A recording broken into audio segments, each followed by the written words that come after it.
బాలు నానమ్మ షీలా డార్లింగ్ అదిరిపోయే మాట మాట్లాడింది. సత్యంతో మాట్లాడుతూ బాలు మీనల్ గురించి కూడా మాట్లాడుతూ ఉంటుంది. వాళ్ళ పిల్లలకు పుట్టాలి అని.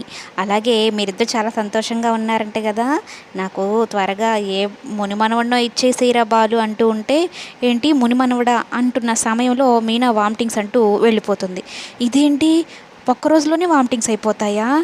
ఇదేం విడ్డూరు, ఈడేంది ఇంత ఫాస్ట్గా ఉన్నాడు, ఇది ఎక్కడ చూడలేదు ఈ చోద్యాన్ని అంటూ ప్రభావతి కంగారు పడిపోతూ ఉంటుంది.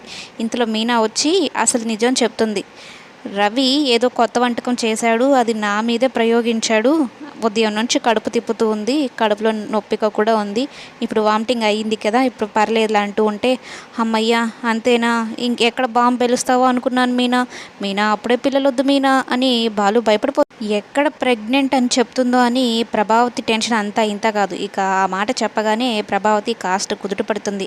అమ్మయ్య, ఆస్తిని ఎలాగోలు కొట్టేసేయాలి, ముందుగా రోహిణియే పిల్లలు పుట్టాలి, ఆ ఆస్తి అంతా మనమే కొట్టేసుకోవాలి అన్నట్టు ప్లాన్లు వేస్తూ ఉంది.